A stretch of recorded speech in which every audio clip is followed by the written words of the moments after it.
So you've got a great idea for an iOS app, or you're just looking to learn a new skill while you're just sitting at home waiting around? Well, I'm here to teach you about iOS development and how to create your first iOS app like a pro. I've been doing iOS development for 5 years. I work at this industry every day as a professional, and I'm here to help you make your life easier while developing and learning this new skill and make it less daunting for yourself. My name is Sander, and welcome to Open Source. Before we get started, I would like to talk about a few prerequisites we do have when we're learning iOS development. One, for this YouTube series, you're going to need a basic knowledge of programming. That means that you're going to need to know what a class is, but nothing complicated. We'll get to the complicated stuff together here and just cover that. And secondly, you are going to need a computer that runs macOS. You don't necessarily need a MacBook or any Mac computer. You can run a Hackintosh. I've done that before. That's how I learned to program in iOS. But yeah, you're going to need macOS because you can't develop apps for iOS without macOS right now. But without further ado, let's get started. All right, now we're on the computer. And now we're going to start by downloading Xcode. Xcode is a tool we're going to use to develop our iOS application. To do that, we'll just simply head over to the App Store and look for Xcode. And since I have it installed, it says open here, but for you, it should say install. Click that, and that's it. Just wait for it to install, and you're done. Now I'll talk a little bit about what I'm building. Because I'm a huge whiskey fan myself, I often need or like to keep track of the whiskeys I've tasted and how much I like them. So for that, I'll build a whiskey tracking app called the WhiskeyBook. It's essentially just a book to keep your reviews and your opinions about a whiskey. So it's going to be a simple application. It's going to have a grid view. It's going to have a list view just so we could learn the difference about the two. It's going to have a detail page of whiskeys where this would be a review, which would have all the elements of a review. And then you could also create these reviews in this app. And we might talk about adding a map feature or logins if we want to store our data remotely. Okay, so first we'll start by opening Xcode. We'll do this by opening Spotlight and writing in Xcode. Hitting enter, and this will bring up the Xcode window. There's only two things here that are of interest to you. First, we have Playgrounds, which is simply a playground to play around with Swift. You can try this out. You can open it and write print hello world there, and you should see how it works. But what we're interested in right now is creating a new Xcode project. So hit that.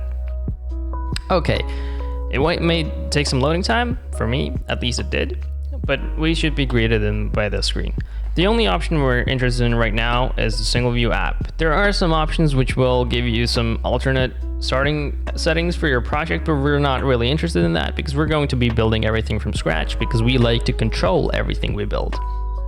So let's hit next. So this will bring in another screen where we'll need to name our product. I will be creating my WhiskeyBook app, and for that, I'll just enter the name WhiskeyBook. This is going to be our product name, also known as the app name. You can change this later if you need to, but for now, it's easier for you to already get the right name because it's less work to change it later. But anyways, this is what I'm calling it. The team is a personal team. If you have like an organization account which you will be releasing your app from, you would select it here. But again, you can change all of these settings later. The organization name is just my organization name, and the organization identifier would be a reverse domain name. So because my domain name is rogue.io, then here I would enter the reverse of that, which will give us a bundle identifier of io.rogue.whiskeybook. This is everything that is expected here, and this is how it should work, and that's as simple as that. For language, we have two choices. One is Swift, and the other is Objective-C. Objective-C is an older language which was originally used for iOS development, but for now, we're going to be using Swift, which is a more modern and simpler tool to build iOS apps. It's also Apple's preferred choice.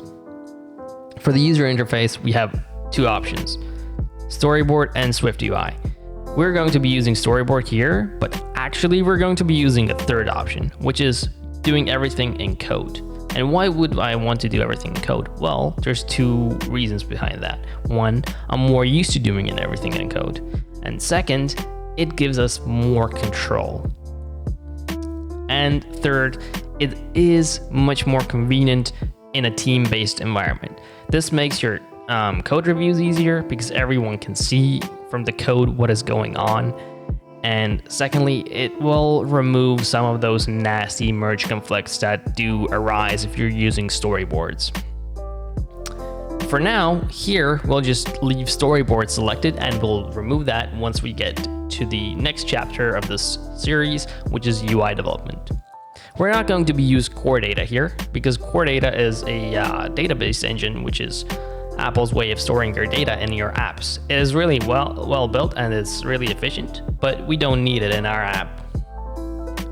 We will be including some unit tests and UI tests later, but for now, we're going to leave them unselected and we'll add them back in once we actually need them or want to add them. And right now, we're just going to hit next, and it's time to choose a convenient place to store our app. I always have my developer account or developer folder for this, and I'm gonna store it there. And I'm going to also check source control because I will want to make this app shareable. And source control is always a good idea for app, but you sometimes don't need to select this option because you might have already created your Git repository on your hard drive or wherever. And this is where you would not select this, but because I haven't created a Git repository or anything, I'll just make it now. And hit create. All right, and with that step, you're done. You basically have everything you need to start working on your first iOS app. You could just stop now and go and program.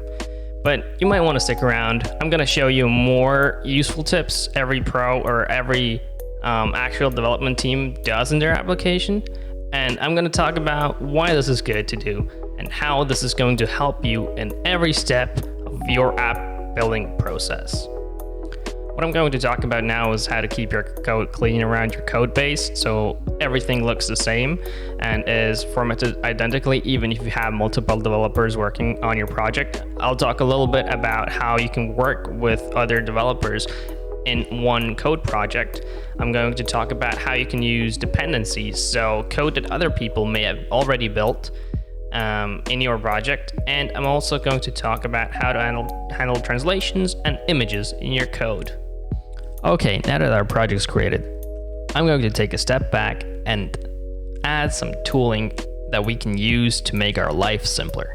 For that, I'm going to minimize Xcode for a second and actually open up Terminal. Your terminal may look a little different, but don't worry, everything will work the same. And first, I will want something called Homebrew. Homebrew is a package manager for macOS, and it will make installing some other tools much more simple. So first, we'll open up Safari and Google Homebrew. We'll just click on the first link, and we're going to copy this right here. This is the command that will allow us to install Homebrew. And we're going to paste it into our terminal and hit enter. This might take some time to install, but don't worry, this is completely normal. Okay, now that Homebrew has finished installing, we can actually take use of it and install some additional stuff we're going to need for iOS. So first, we're going to be adding a tool which we can use to add translations and assets into our app in a convenient way. This tool is called SwiftGen or SwiftGen. For that, we'll do brew install SwiftGen. And again, you're going to need to wait a little bit until it finishes up. That is completely normal. Okay, now that we've finished installing SwiftGen, we're going to head over to SwiftGen's GitHub page to find more information about how to install it into our project. So let's do that. Head over to Safari, look up SwiftGen, head over to the first link, and this is their GitHub page. If you scroll down a bit, you'll find the README file, and this will tell you all the information you need to know in order to add SwiftGen into your project. So let's click on installation. Here you will see how you could install it. We've already done the homebrew step. There are other ways as well. Let's scroll a bit more down and see the usage tab. Here we'll have some information about how we could use this tool, but I'll just show you real quick how to do this. I will start off by adding support for strings and translations into the app. So for that, I'll need to create a swiftgen.yaml file in our project root directory. In order to do this, I'll open up my terminal again. I will write touch swiftgen.yml, and I'll open this up with Visual Studio Code, but you can use whatever text editor you want. So I'll do code swiftgen.yml. This opens up a new window of Visual Studio Code for me. I'll paste in the text here, and this will give us the initial YAML configuration for SwiftGen. But there are some issues here. First, the inputs directory is wrong. For this, it would look for the input files in the root directory, but we wanted to look in here, which is the WhiskeyBook directory. So we'll just copy this folder name, pre-append it to this, and now we're fixed that. And the output would also be put into the root directory, but we also don't want that to happen. So we'll put it in here. And another thing I like to do is, instead of having this file called strings.swift, I like to call it L10n or lion.swift. And this is just localization.swift. SwiftGen used to do it this way, but they've changed it ever since. And you can call whatever you feel is convenient, but the structure inside of this file will be called lion. So that's why I would like to do it this way. And now we're almost done. We just need to create this resources base L project and the strings file. So let's do that now. Head over to Xcode, hit new file, new. We're going to be adding a strings resource file. So strings file. So this will be under resource, or alternatively, you can just look it up, strings file, and hit next. This will be in WhiskeyBook base L proj. File will be localizable.strings and create. And you might have noticed that the actual location of this file is actually different. So in order to change that, we'll create a new folder here, new group. You might have seen that the alternative. Let's look at that again. So we have two options: new group and new group without folder. They do exactly what they say. So new group will create a folder in your actual project folder as well, but the new group without folder will just show the group in Xcode, but it will not create a folder for it. So in order to have more structure, we want to use new group, not the new group without folder. In some cases, it might be reverse, where this will say new group with folder. In that case, you do want to use this one. But for now, we're just going to name this into resources and move our localizable file into here. So let's see if it actually did move. Xcode can be a bit finicky with these things, but now we can see that we have a WhiskeyBook, resources, base L proj, and localizable. And this is exactly what we wanted. So let's add a string in here. We'll add a string hello, and this will be hello, world, and we'll add a semicolon in the end here. This is the syntax we're going to be using for string generation. So now that the localizable strings file is done, we will need to have a output. So let's look back at our SwiftGen file, and I left something here. This is generated. I actually don't want it to be generated. I want it to be put into the resources folder, this one. So let's just change it. Let's hit save, head over to our terminal, and write SwiftGen. Now we can see file written WhiskeyBook resources lion. And let's head it back to our Xcode. Oh, what is this? It's not showing up. Well, this is because it's not actually added into our project. In order to this, we'll just hit show in Finder, and we'll actually see the file. Now we'll just drag it over here, and we will not hit copy items. We'll hit create groups, and we'll hit finish. This will add this file into our project, and now we can access it. And we can actually see that our hello world string is in here. This means that now we could go into code and write lion. We might need to build first. So for that, we could do it from here. We could do it from our product menu, but I like to use Command B because it's just more easy. And now we should be able to use lion and hello. And this will create a string which we can use. So if we did print, and we'll just do it like this, hello, and hit build, we should see that our console output will say hello world.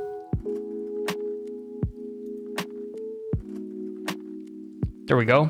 Now it showed up, and we have our simulator on the right.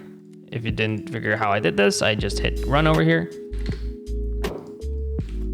All right, now we have a way to use strings in our project. Now let's add a way to use assets in our project. And this is very similar to this. We'll just grab the assets over here and we'll add this into our YAML file. Again, we'll need to tweak it a little bit. This will be in WhiskeyBook resources. And again, this images file is not the correct one. We have assets.exe assets, and we'll also move it into our resources folder. And we'll just grab the name from it, add it here. And again, we want our output to be in WhiskeyBook resources. And we'll call this assets.swift. And lastly, let's remove the other resources one because we don't need it. But if you would have more inputs, then that's the way you would add it. So now we'll save this, head back over to terminal, write swiftgen again. And we can see that another file is written, and it's assets.swift. So if we had any images in here, those would be in the assets file. But again, we need to add it into our Xcode project as well. So we'll head over to our Finder again, go back into resources folder, take the assets file and add it here. We'll need a reference for it and finish. So let's make sure that it is actually included in our app as well. So target membership on this right panel, it has a check mark over here. And cool, now we have a assets file as well. So if you ever add a icon or an image here and you run swiftgen, then this assets file will be rebuilt again. But let's say that we don't actually want to go into our terminal every time again, and we want this to be automated. Well, we can do that very easily. We'll just head over to our project file. We'll head over to build phases with our WhiskeyBook target selected, and we'll add a new run script phase. We'll double click here, call it swiftgen, and in here we'll just add swiftgen, and this is it. Now let's change our string just to make sure. Hello automated build. Save this, and now we'll hit run again. So this play icon over here, or Command R, and we should see that this will be hello automated build because we changed the string. Cool, this covers swiftgen. So let's add a few more tools, and these will be much easier to add. So next we'll add a linter, which is brew install swift lint.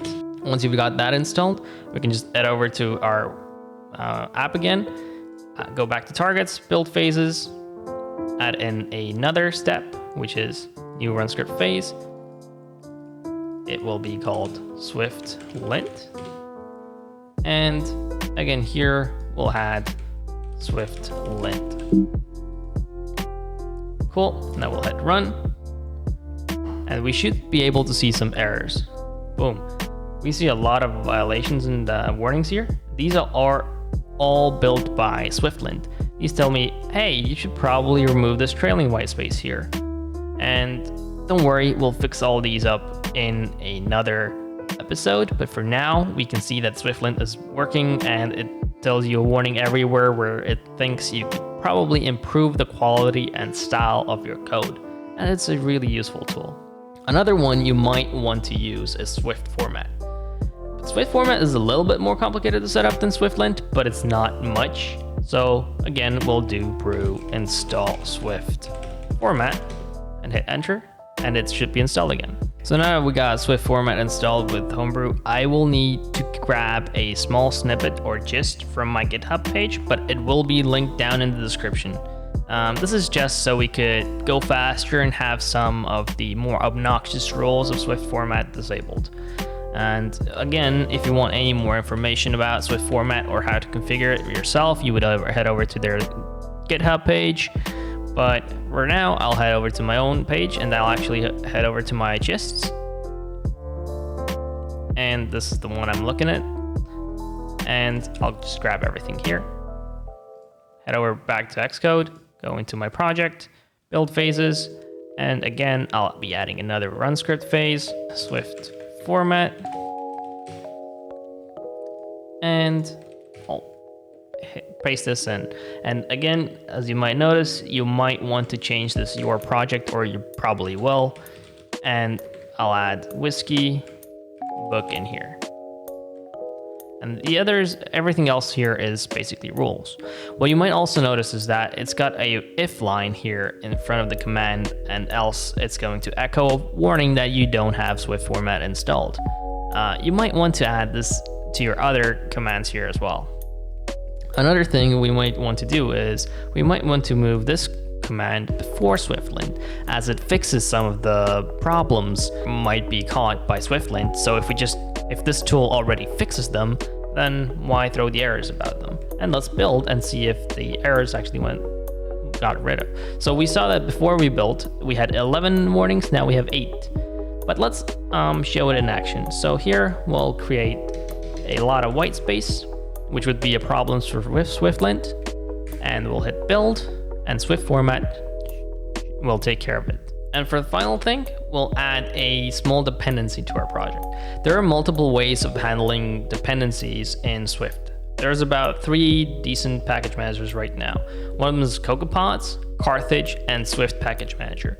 Swift Package Manager is the one we'll be using for this project, but you might not want to go with Swift Package Manager yet, and you might want to go with Carthage or CocoaPods instead. Why you would want to choose one or the other is really dependent on what you want your package managers to do, but Swift Package Manager is the new one and is built directly into Xcode and is won by Apple.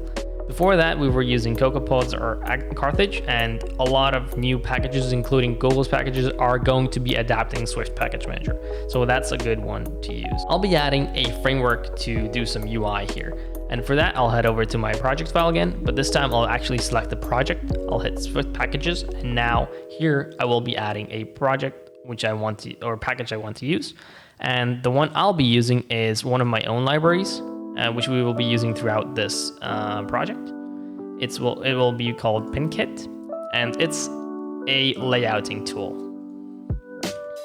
And I'll just copy this link up here, head over back to Xcode, hit plus, paste it in, press next, and I'll choose the up to next major version.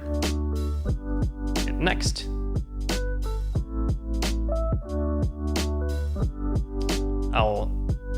I'll select this package product, add to target WhiskeyBook, and hit finish.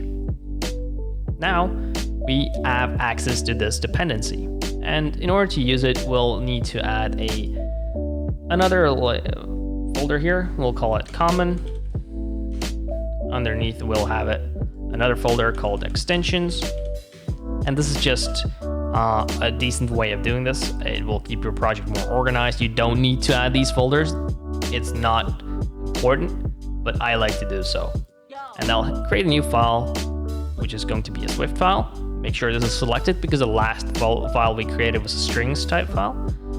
But yeah, we're going to create a Swift file, hit next, and I will name it UI view plus PinKit. So this shows me that this file has to do with UI views and PinKits. So I'll create this file. I'll delete all the contents, and I'll import pin kit. And this is everything that's in this file and all I needed to do in order to use this. So let's add it back to view controller. I like removing these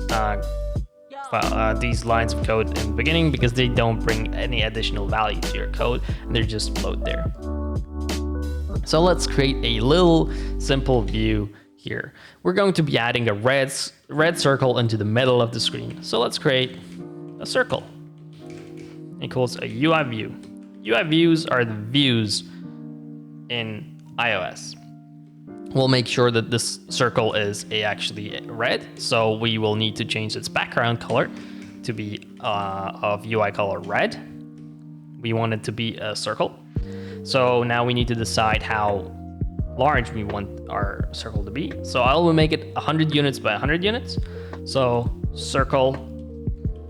So that means that the corner radius needs to be half of the height. So we'll go circle, layer, corner radius, and we'll make that 50 because our height is 100 and half that would be 50. And this will give us a red circle, and now we'll just need to add it into our view, which is view, add subview, circle, and let's make sure it's in the middle of our view. So this is from pin kit, and it will be center in super view. That will put it in the center of our view. And now let's actually give it a size. So circle, set dimensions to size, and we'll make it a CG size of 100 by 100. And now if we click run, we should see a red circle in the middle of our app. Boom, there it is. All right, this wraps up the first episode of how to build your first iOS app. In the next episode, we'll be covering how to make some basic views and how to transition or navigate around your application.